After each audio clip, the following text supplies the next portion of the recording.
Welcome back, good morning Pakistan. एक दफा फिर जनाब आपके साथ मौजूद है और हमें ज्वाइन कर लिया है डॉक्टर आलिया ने। और डॉक्टर आलिया जिनको मैं बार बार, बल्कि समिया जिनको मैं बार बार आलिया कहती हूँ और उनको बड़ा वो कंफ्यूज, दोनों से भी मैं बात कर रही थी तो बड़ी दोनों ही कंफ्यूज हो रही थी। Anyways doctor Aliya, welcome to the show. Thank you.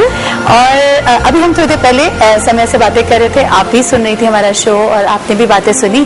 तो हम आज जिस तरह हमने ये प्रोग्राम स्टार्ट किया है और इंशाल्लाह ये हर मंडे को हम इस तरह का एक प्रोग्राम किया करेंगे जिसमें हमारी खवातीन के प्रॉब्लम्स, फैमिली लाइफ में जो प्रॉब्लम्स हैं वो मियाँ बीवी के प्रॉब्लम्स, बच्चों के प्रॉब्लम्स और बहुत सी बातें अपने केस के साथ डिस्कस किया करेंगे ताकि हम ज्यादा बेहतर समझ सके। लेकिन पहले हम हम समिया से बात शुरू करेंगे कि कहाँ से समिया का प्रॉब्लम जब से आपके पास आया और जो शुरू हुआ तो क्या देखा और क्या आपने उसके ऊपर काम शुरू किया? समिया जब मेरे पास आई थी तो ये बहुत कंफ्यूज थी, इसको समझ नहीं आती थी कि मैं क्या रास्ता देखूं, क्योंकि इसकी एनवायरनमेंट ऐसी है कि ये तन्हा होती है। जैसे इन्होंने बताया होगा अपना से बता रही थी कि इनके हस्बैंड बिजी होते हैं तो अकेली होती हैं घर में। तो जब एक शख्स अकेला हो और उसके पास कुछ करने का ना हो तो दिमाग बंद सा जाता है। तो समिया का भी इसी तरह हुआ था, दिमाग बन गया था, बेचैनी थी बहुत ज्यादा, कोई फैसला नहीं कर पाती थी, यानी डिसीजन मेकिंग जो थी इनकी काफी अफेक्ट हो गई हुई थी। उससे इनकी याददाश्त, मेमोरी पे भी काफी फर्क पड़ा था, कॉन्सेंट्रेट नहीं कर पाती थी किसी भी चीज के ऊपर। गुस्सा थोड़ी थोड़ी देर के बाद गुस्सा आ जाता था, आपके पास भी बैठे बैठे आता था। कभी फ्रस्ट्रेट हो जाती थी और कहती थी क्या है, मैं ठीक होंगी या नहीं होंगी। तो मैं कहती थी समिया अभी तो आप आए हो, थोड़ा हौसला पकड़ो, क्योंकि आपको पता है इन चीजों में थोड़ी देर तो लगती है, ओवरनाइट तो नहीं होता ना। हमारे यहाँ लोग ये समझते हैं कि जी कोई मिरेकल होना चाहिए, चुटकी बजाओ चाहिए, इधर हम सोचो उधर काम हो जाए। वो कहती थी चुटकी हम बजाए और हम ठीक हो जाए, मगर ऐसे होता तो नहीं है।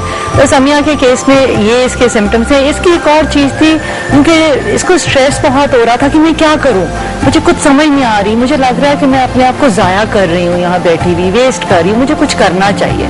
तो सोच के अपनी इसी थिंकिंग को इतना मनफी कर लिया था कि खाने के ऊपर रिलाय करती थी। फारग थी, फ्रिज खोला, कभी कोई मीठा उठा के खा लिया, कभी जिसका नतीजा ये हुआ समिया ने मतलब वेट गेन कर लिया। अभी जो आपके सामने समिया बैठी है, शी इज लास्ट। तो पहले जब थी तो उन्होंने काफी ज्यादा गेन कर लिया, काफी चढ़ा लिया अपने ऊपर वजन। तो उस पर जब ये आई तो मैंने कहा ये क्या, तो बल्कि आकाश ये अपनी तस्वीरें बिफोर एंड आफ्टर की आपको दिखा सकती तो आपको पता चलता कि इनमें कितना चेंज आया। तो फिर जब ये मैंने सारा देखा तो फिर मैंने सबसे पहले तो देखा कि भाई मोटिवेशन होनी चाहिए, बिकॉज सबसे पहले तो मोटिवेशन लैक करती है, विल पावर लैक करती है, क्योंकि कोई चीज कर ही नहीं पा रही थी। तो उससे मैंने सबसे पहले फिर इनको बताया कि भाई आप अपने आप को सबसे पहले रिलैक्स करने के लिए ब्रीदिंग्स करें।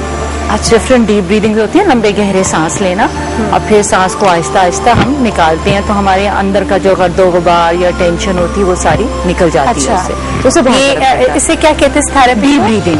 डीप ब्रीदिंग जी, डीप ब्रीदिंग होती है। जैसे हम कहें कि आप एक लंबा गहरा सांस लें। इसकी कोई प्रॉपर ट्रेनिंग होती है? यहाँ पे अभी हम करके यहाँ पे हम करके बता सकते हैं। जैसे योगा की डिफरेंट ब्रीदिंग होती है, एक ऑल्टरनेट नॉस्ट्रल ब्रीदिंग होती है जो आपका, जैसे समिया के केस में था कि बहुत सोच रही थी तो दिमाग इनका हालत होता है सोच में डूबा रहता है। डॉक्टर आलिया से करते हैं कि हम अपने नेक्स्ट प्रोग्राम में जो इंशाल्लाह नेक्स्ट मंडे को होगा, हम उस दिन रिकॉर्डिंग दिखाएंगे, हम आपके पास आएंगे, इस प्रोग्राम के बाद हम आपकी रिकॉर्डिंग करेंगे और इसी डीप ब्रीदिंग के ऊपर और इसके जो प्रॉपर तरीक़ाकार है वो जनाब हम आप लोग को दिखाएंगे। और ये एक तोहफा होगा डॉक्टर आलिया की तरफ से हमारी तमाम खवातीन के लिए कि किस तरह से आप अपनी डिप्रेशन को बाहर निकाल सकते हैं, फिर दुआएं दीजिएगा।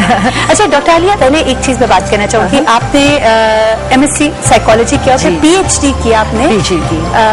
क्या पर्टिकुलरली क्या? मेरा क्लिनिकल हिप्नोथेरेपी में PhD है। ये एक स्पेशलाइज्ड ब्रांच है साइकोलॉजी की, क्योंकि हिप्नोसिस के बारे में कुछ उन्होंने जिक्र किया, कुछ मरीम आफ्ताब ने भी जिक्र किया, तो I want to talk about that too, लेकिन फर्स्ट विल डिस्कस हर।